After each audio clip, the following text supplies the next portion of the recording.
સ્વાગત છે મિત્રો આજના નવા વિડીયોમાં। આજે આપણે જોઈશું કે સીસી પાસ કરવા માટે એની શું સ્ટ્રેટેજી હોવી જોઈએ।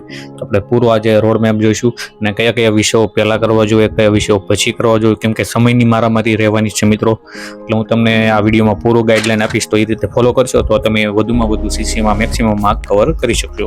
હું તો અમને પુસ્તકો પણ દેખાડું છું કયા કયા પુસ્તકો આપણે પહેલા રીડ કરવા જોઈએ। ઘણા લોકોને GA+CA બહુ તકલીફ પડે છે, તો આપણે એનું એક સોલ્યુશન જોઈશું।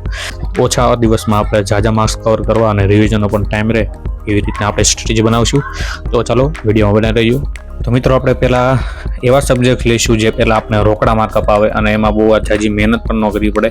ઘણા લોકોને ઇંગ્લિશમાં પ્રોબ્લેમ આવે છે, પણ એનું પણ આપણે સોલ્યુશન કરી નાખશું આ વિડીયોમાં। તો વિડીયોમાં બનાવી રહીશું છેક સુધી। જો વિડીયો તમને પસંદ આવ્યો હોય તો વિડીયોને લાઇક, શેર, સબસ્ક્રાઇબ કરી દો। તો ચાલો વિડીયો આગળ આપણે સ્ટ્રેટેજી જોઈએ। તો મિત્રો જો ગુજરાતી ભાષા સૌપ્રથમ આપણે કરવાની રહેશે। ગુજરાતી ભાષામાં જે અમે ટોપિક આપ્યા છે તમને લિસ્ટ દેખાતું છે ગુજરાતીનું, તો આપણે પહેલાં એ સબ્જેક્ટો આપણે લાઇનસર જે સબ્જેક્ટ આપ્યો છે એ કરશું। અને શબ્દ ભંડોળ માટે આપણે હું તો વેબ સંકુલની આ બુક પ્રેફર કરું છું। જો તમારી પાસે હોય શબ્દ વૈભવ બુક છે, આ બુક આપણે બેસ્ટ છે। એમાં તો મિત્રો આપણે જો કહેવત, સમાનાર્થી, રૂઢિપ્રયોગ, શબ્દ સમૂહ માટે વિરુદ્ધાર્થી અને તળપદા શબ્દો આપણે કવર થઈ જાય છે। શબ્દ ભંડોળ માટે તો મિત્રો બેસ્ટ બુક છે શબ્દ વૈભવ। આપણે કોઈ માર્કેટિંગ નથી કરતા, પણ આ તો એક બુકમાં આપણે બધા વિષયો સબ્જેક્ટ થઈ જાય છે અને એ પણ GCRT રિલેટેડ છે એમાંથી।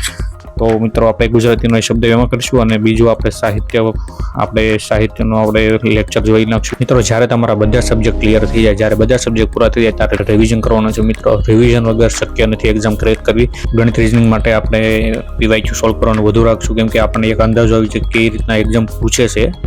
તો આપણે જોઈ, મારી પાસે આ બુક છે વેબ સંકુલવાળાની 6800 પ્રશ્નવાળી, જે આપણે CCની 71 શિફ્ટમાંથી જે પેપર લેવાના હતા એની આ બુક છે, જોઈ શકો છો તમારે આ બુક છે મારી પાસે।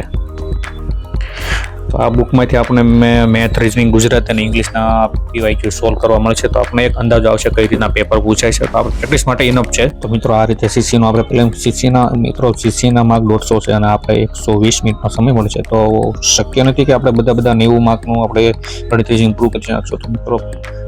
તો મિત્રો સૌથી પહેલાં આપણે છે ને ગુજરાતી લઈશું, કેમ કે એના 15 માર્ક રોકડા છે।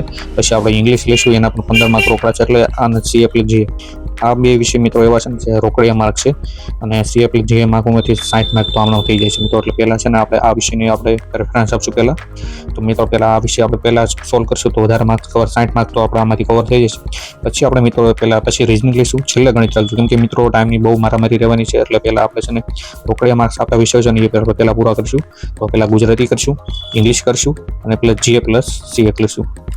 મિત્રો ગુજરાતી વિષય માટે જે તમને બુક સારી હોય, જે સારી એકેડમીની બુક તમને ગમતી હોય એ એકેડમીની બુક તમે લઈ શકો છો। બુક તમને સ્ક્રીનમાં દેખાતી છે, આ બુક હું અત્યારે રીડિંગ કરું છું ગુજરાતી શબ્દ ભંડોળ માટે। ગ્રામર પણ આપણે કોઈ પણ તમને જે પણ ફેકલ્ટીના વિડીયો ગમે તે ગ્રામર માટે આપણે યુટ્યુબનો સહારો લઈ શકો છો। રોજ આપણે થોડા શબ્દોનો આપણે સમાનાર્થી, વિરુદ્ધાર્થી, શબ્દ સમૂહ માટેના ગુજરાતીના થોડા શબ્દો રોજ પ્રેક્ટિસ કરીશું।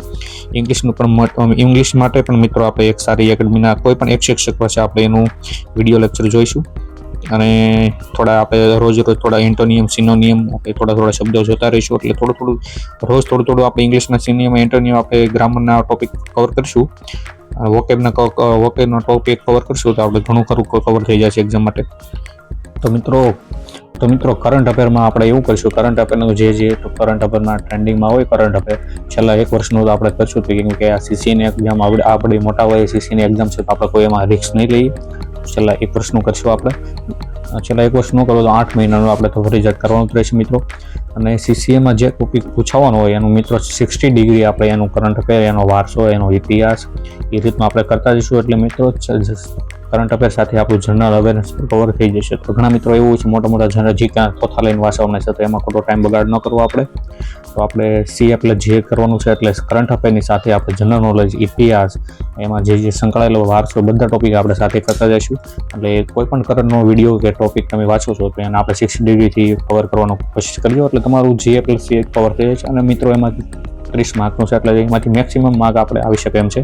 તો આ તો CA+GAનું એ રીતનું કોઈ માર્કેટિંગ નથી કરતા, પણ આ શબ્દ વૈભવ બુક સારી છે વેબ સંકુલની। તો આમાં જો આપણે મિત્રો આ રીતના બધા શબ્દો, આ રીતનું બધું એટલા ટોપિક આમાંથી કવર થઈ જશે। તો શબ્દ વૈભવની આ રીતની બધી જોઈ શકો છો તમે। પૂછાયેલા GCRTના બધા ઓલ્ડ ન્યૂ GCRTના આપણે શબ્દો આમાં કવર થઈ જાય છે। એટલે હું શબ્દ વૈભવ આપણે શબ્દ ભંડોળ માટે હું આ બુક તમને પ્રેફર કરીશ. જો તમારી બીજા અન્ય કોઈ પ્રકાશન વાંચતા હોય તો મિત્રો એની વાત જો બધું સારું જ હોય છે. જો મિત્રો પૂછેલા પ્રશ્નો પણ એમાં આવરી લેવામાં આવ્યા છે બધા. તો મિત્રો આ છે 6800નો પેપર સેટ જે સીસીની આપણે 31 શિફ્ટમાં જે પેપર લેવાયેલા છે એનું તમામ આપણે 71 શિફ્ટના પ્રશ્નોમાં જોવા મળશે. વિવેક સંકુલની આ લેટેસ્ટ બુક છે.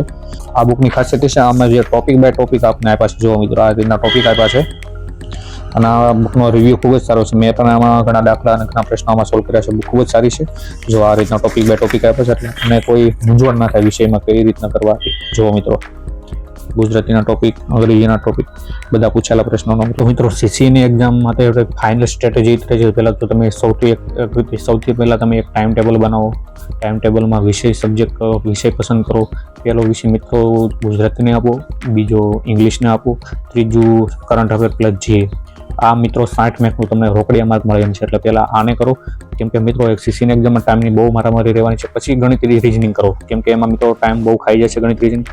એટલે પહેલાં Gujarati, English, CA plus GA, પછી રિઝનિંગ, પછી મિત્રો લઈ શકો છો તમે મેથ્સ છેલ્લે જ રાખજો મિત્રો કેમ કે ખૂબ જ ટાઈમ કન્ઝ્યુમિંગ છે વિષય.